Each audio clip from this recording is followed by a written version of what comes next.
Hey, welcome to the Yesod Blocks Nefesh HaChaim podcast. My name is Zev Bannett, and this podcast has been going on for quite some time, but we're trying something new in this episode, and that is we are doing it also as a video form. So if you're used to listening to this as an audio podcast, there is now a video form of this on my YouTube channel and also on yesodblocks.com, where you can actually follow the text along as you see on the, if you're watching the video right now, and you see on the screen, we have the actual text of Nefesh HaChaim right in front of us. And so that allows us to actually learn it together. If you want to see the original text in its actual form and follow along, if you can read Hebrew and get an idea of actually what it says as we read instead of just listening to me read. Before we start, we're actually in the middle of gateway number 1. That's Sha'ar Aleph. That's what it says up here. And it's Perek Yud, chapter 10. We're about halfway through chapter 10 right now, so you kind of know where we are. And also, I just want to draw your attention to a couple of other things on yesodblocks.com. We have a lot of stuff going on over there, so please check it all out. Some of it is free. Some of it is only if you are a premium subscriber. Definitely recommend that if you are interested in understanding Kabbalah in a both conceptual and emotional and practical way. That's really what yesodblocks.com is all about, trying to show that the things that are in the Torah and in all of Torah thought are actually real. You can actually see them almost. They're tangible. They're even more tangible and more real than the things you can see and hear, even though they're in some ways a little bit quieter. Sometimes the most important things in life are quieter, even if they're far more profound and far more powerful. So that's the main point of yesodblocks.com, and it's really trying to bring all these things to life by showing you how to actually perceive, how to access all the concepts and truth that are buried inside, and not even buried, just contained inside of the Torah and all of its ideas. And the ultimate expression of that is obviously the world of Kabbalah, the deepest truths of the Torah, which are really about who you are on the inside. What does it mean to be an endless self, a soul, a fragment of divine consciousness in the world? How do you uncover that? How do you connect to other fragments of that same consciousness that are what we call other people, and the ultimate source and root of that consciousness that is what's called the Ein Sof, the endless one, what people like to call God. So how do we put all that together? That's really what we're here to do. So check it all out on yesodblocks.com. There's a Kabbalah cast, there's a sexuality cast, there's a Tefillah cast, which is all about how to do what's called prayer, but the word prayer doesn't come close to capturing that. And there's also a Chumash cast, which is all about actually reading the text of the Bible, of the Chumash in Hebrew, and figuring out how to put it together, how to see these concepts in their original form in the actual text of the Chumash. So that's basically what we have going on there. We'll be adding more advanced content literally every week, all the time. We're going to start adding more advanced text content also, and advanced Kabbalah content, so definitely check all that out. Okay, so here we're in the middle of this section, again, chapter 10, Sha'ar Aleph, gateway number 1, and the last time we were reading this part, we ended off with this line, which essentially is talking about the difference between the advantage that human beings have over Malachim, over what's called angels. So a Malach really means sort of like, you can think of it as an extension of Hashem's will. So if we think about it as Hashem is sort of the source of all being, and then Hashem kind of has to translate himself into like a step-down version of himself. There's a series of filters that Hashem places in front of himself to reduce his light, to basically make his light more and more and more contained until it actually eventually kind of concretizes into actual matter, actual mass. And that's really what every single thing in existence is, some kind of a translation, transformation, transmutation of Hashem's self. And so each of those stages has different, you could think of it as different beings that have different amounts of exposure and awareness of Hashem's self, and that's what we would call Malachim, also known as angels. And the reason why they are thought of as beings is because they're actually conscious, but they are different from human beings, and that's really what we're here to talk about. That's what this whole piece is about. So it says here that, we'll start again from Omnam. There's one big advantage that human beings have from Malachim, from angels.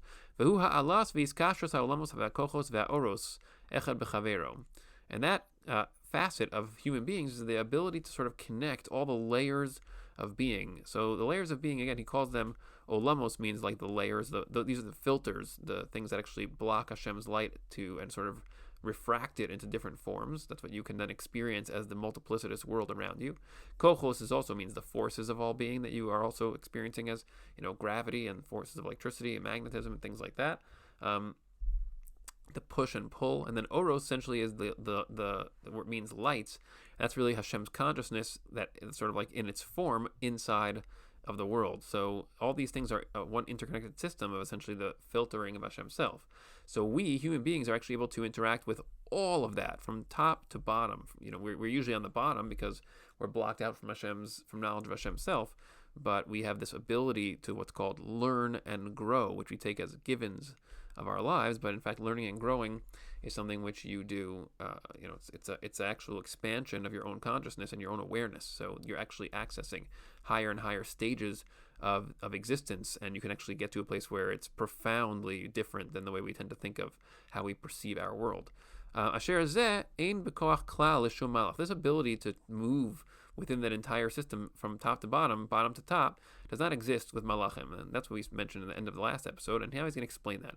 Vumitam nizkar la'el. It's for the reason that was already explained earlier. Ki ha'malach hu be'etzem koach echad. An angel is really just one particular force, prati, like an individual force, levad. It's isolated. Shein bo klilus kol halomos yachad. Does not include all of the entire system of the layers of existence within itself. In other words, human beings are what's called a tselem elokim. It means we are a fractal microcosm, where it's the system of fractals is basically where you have the same thing on the macro scale. You have the same exact pattern in a micro form. So you could think of it as, it's actually a famous concept. You can Google this, the Mandelbrot set. So the guy named Mandelbrot, who actually is famous for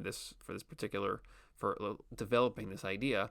But the fractal structure is basically that you have patterns. So let's give one analogy, which is not exactly accurate, but it's pretty famous, so it'll be easy to understand, which is, if you ever learn anything about atomic structure, you'll notice that the way it's usually described is there's a center, like a nucleus, and then you have electrons that orbit the nucleus.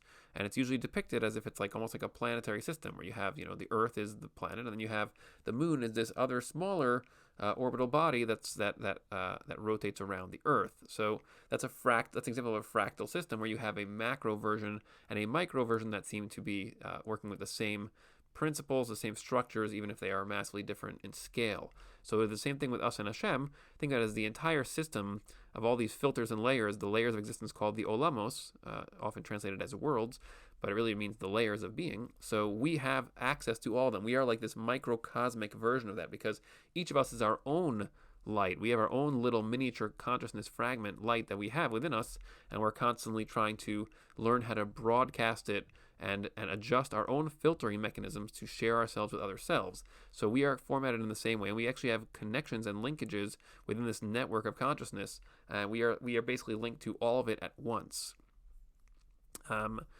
So that's essentially what makes us different from a malach. And then he talks about, just in these parentheses, HaChaim. This is a book of the Arizal, written by his student, HaChaim Vital, Sha'ar Pnimius v'chitzonius, Reish Rosh Yud, She'amalach eino rak bechinas pratis, she'elos ha'olam she'omed bo. An angel is only an individual fragment, aspect of the particular world, the particular layer of being that he is kind of assigned to.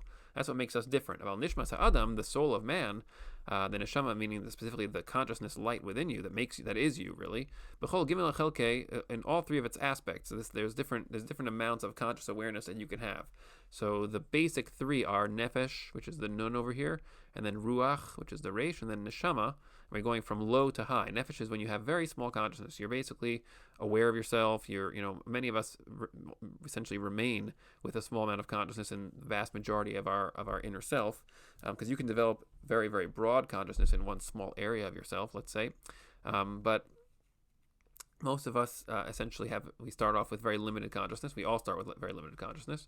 And some of us, but through our own efforts and through sometimes very difficult life experiences, and by trying to achieve and attain acquire wisdom, we can achieve broader awareness, broader consciousness. And then people who are very wise, if you ever encounter somebody who seems like he really understands how life works, person of vast experience, could be somebody who's young or old, as long as they have a sense of a real true understanding of existence, that's when you get to even broader consciousness, which is sometimes associated with the concept of neshama. So nefesh, ruach, neshama.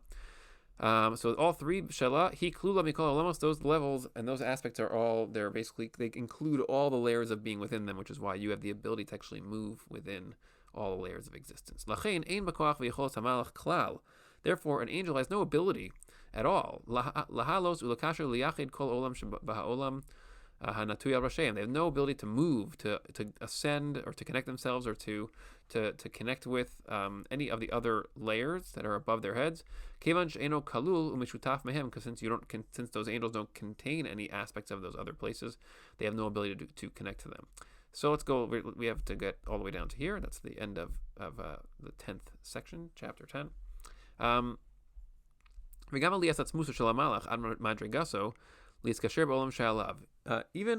the movement of an angel, if he wants to go sort of like to the world that's one step above him, meaning to the layer of existence of the filters that is only one step higher, meaning that just one level higher of consciousness, because the Malach has fixed awareness. It cannot really expand. It cannot learn on its own. Ein talui bo batzmo. It cannot do that on its own. It cannot ascend even one level on its own. That's why angels are referred to as those who are standing. Like it says in Yeshaya, Srafim omdim. These angels are standing. It's another pasuk here from Zechariah, that the omdim are the ones who are referring to the angels. So they can't even move themselves even one level. Adam levad, only human beings alone, man. He, through his actions, is able to actually create connections and bridges between these different layers of being. And think about that, right? Like right now, I'm speaking into a microphone, and I'm trying to connect myself to you. And we are all essentially doing these kinds of these dances and actions to try to create higher and higher states of organization and connection. I mean, think about it. Even just looking at businesses. I mean, one of the most profound and fascinating things about business today is that, a company like Walmart, they have hundreds of thousands of workers, and they're all organized together into incredibly complex structures that are all designed to essentially do very productive actions of bringing higher states of organization to the world, to our lives, bringing so much abundance and sustenance to all of us, so we can actually live higher and higher levels of existence, so we can become healthier, stronger, more knowledgeable, learn more, and become more wise. And that's really what happens when we all combine our abilities and come together into higher states of organization. And that's really what we're saying here, the connections and the unifications. And that's really sometimes we just think of it in a very simplistic way. It's just talking about, people who are just working together. But people working together is a fundamentally profound phenomenon, because each of us is a fragment of absolutely intangible, endless, immortal consciousness, and we are bridging with other fragments of ourselves, really, and becoming more whole and actually unifying in order to create and to build. Machmashu kalul mikulam, and the reason we're able to do that is because we actually have parts of all of being within us. So I have a part of you inside of me, which is why when I talk to you and you talk to me, we actually feel like we know each other. It's like we can learn each other, because we're like, oh yeah, I get you. That's what's called having things in common. Again, something we take totally for granted. But if you're talking to a tree, so it's harder to identify that there are things in common between you and a tree on its face, even though there actually are some things. And somebody who's very deeply aware of this can actually commune very deeply with nature. But the idea here is that we are looking for having things in common with others, because we recognize that we have within us the ability to relate to everything, which relate means you have it inside of you and you see it out there, and you're like, oh, that thing that's out there is in me. So when you do this, when man changes existence through these kinds of actions, then the particular angels that are also inside of the total stack, the structure of these filters, also is impacted by our actions. V'tosos kedusha al kedusha, so we add more kedusha. In other words, what does it mean, kedusha? It means when you behave in a way that increases the connection between you and other selves and you and Hashem, so then you're actually adding more focus towards Hashem, which essentially means that now Hashem's light is now able to be received more in the world, because the more you make yourself aware of Hashem, the more Hashem's light floods into existence, and that flooding of Hashem's light through all these filters and prisms all the way down to where we are, so it actually impacts everything along the way, and everything becomes more dedicated and more aware and more turned on to Hashem. That's what it means, Tosefet Kedusha, Al Kedushaso, Asher Ba B'Koach Ma'aseh Adam, that all is instigated by the actions of human beings. Because even that, right, all that, even the Malach is influenced and impacted by our actions, because the Malach is also included inside of us. In other words, since we have access, we're connected to all layers of being. And Malachim, angels, they dwell in every level of being, each one assigned to a particular one. So then when we change the layers of being with our actions, then we also change the Malachim. And that actually has a lot of implications, which we're going to have to develop a little later.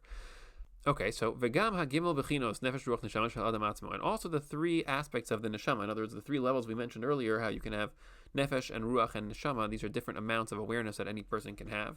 Lo nitan lem ze hakoach ha'ala v'aiskasha shel lemos shel atzmam. The Malachim don't have these levels. In other words, they don't have increasing or decreasing amounts of awareness or consciousness, because in other words, the light of consciousness that is within us, that you can think of it as if your body is sort of made out of concretization of Hashem's light, Hashem's consciousness, that's been fragmented through these prisms and filters, and now it forms a vessel. Then inside of the vessel of your body, so there's these lights. You can think of the light. That's what the Nefesh Ruach Neshama is referring to. These lights that you can think of that as an extension of Hashem's consciousness that is almost like more pure. The body is made up of like this fragmented, concretized light of Hashem. But then you, the consciousness that you are, which is inside the body, you can think of it as a light inside of a vessel. So that's the Nefesh Ruach Neshama. So Malachim don't have that. They don't have koach ha'ala v'aiskasha shel atzmam. Ad ritam lezeh olam ha'ma'asi v'guf ha'adam. What it's actually saying is that these lights, they actually don't have the power to move either. The lights of Nefesh, Ruach, and Neshama don't have the power to actually change existence.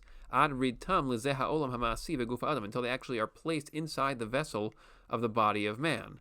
That's because essentially when you're inside of this vessel, so then you're now kind of tracking all the way from the top, from the source of Hashem, which is Nefesh Ruach Neshama. That's the light of consciousness that comes all the way from its root through all the layers and all the prisms until finally this light of the Nefesh and the Ruach Neshama, the soul that is you, the consciousness that is you, is now kind of like a rope going all the way from up top all the way down into the vessel that is the body, and that means that now you're kind of connected to all the intermediary layers. As this rope, that you think of it as a rope from the top down to the bottom, and then whenever you behave down in the bottom, you act in some way, it shakes the rope and impacts all the layers of existence between you and the top. That Hashem breathed into his nostrils, the first man, the breath of life, begufa adam, into the body of man. Only at that time was man now a living creature.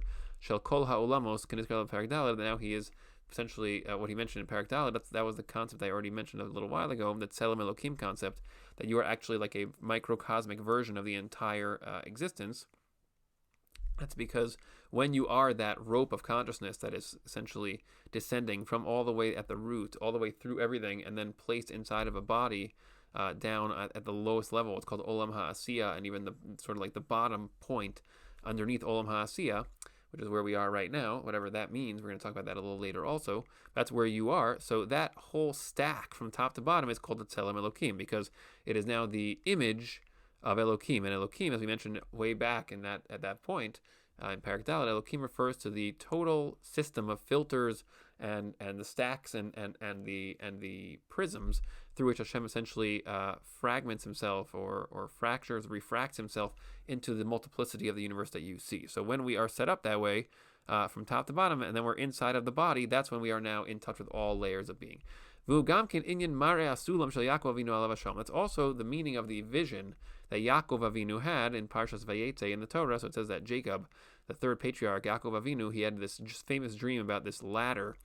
He was on his way he was running away from home, and he was going to stay by his uncle Lavan's house, and he slept one night outside on the way there, and he slept in this place. He slept by Har Moriah, which is the Temple Mount where the Beis HaMikdash used to be. God willing, should return soon. So when he slept there that night, he had this dream of this ladder that was going all the way up from where he was up to the heavens, and there were these angels that were ascending and descending.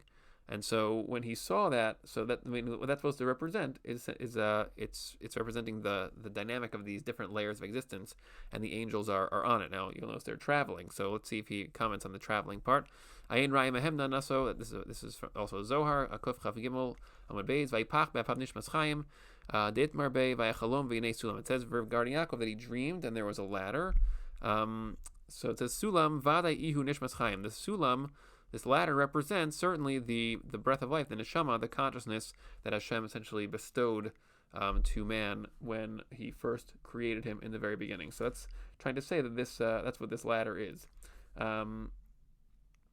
Okay, Gmoshi Yitzbar, Emir Hashem, as will be explained. Lehalan, Periketes is going to go on to explain that later on in chapter 19. Vayidei Zeh, V'nei malachei Elohim olim v'yordim bo. And through this, so here that he's referencing the angels going up and down. The angels of God were going up and down. Angels of Elohim. Now the word Elohim over here is reference to it references the system. So that's what we just said. The entire system of filters and prisms and layers. So these are the angels of that system are going up and down. Rotzelomar al yedei nishmas chayim. And what it means to say is through the neshama of man, shehi mutzav arza, which is now positioned on the earth, because that's where remember what it said up here. The sulam is synonymous with the neshama, with the soul of man, the breath of life within man that makes man alive. So through that neshama, which is the sulam, which shehi mutzav arza, which is now positioned on the ground, mislabeshes katzei tachton shala begufa adam, the edge of that sulam is now able to be clothed in the body of man, because the ladder extends all the way down as mutzav arza is positioned on the ground. And I thought what he was going to explain here is that because Yaakov is now inside of his body, in other words, the ladder represents Yaakov's neshama that is now inside of his body. It's mutzav arza on the ground inside his body. So that's what allows the Malachim to now go up and down, because that's what you need in order for there to be changes in the entire system of the Elohim stack of existence. You need to have human beings who are inside of bodies who are now making changes in the system, and that's how Malachim are able to actually move up and down as a result. That's the end of Parak Yud, chapter 10. Hope you enjoyed that. We'll be releasing chapter 11, at least the first part of chapter 11, hopefully next week, and definitely check back for that. And don't forget also to check in on yesodblocks.com. Anything else that you like, definitely think about subscribing. We have a lot of great stuff both on the site now and coming up. Looking forward to having you, and thanks so much for listening.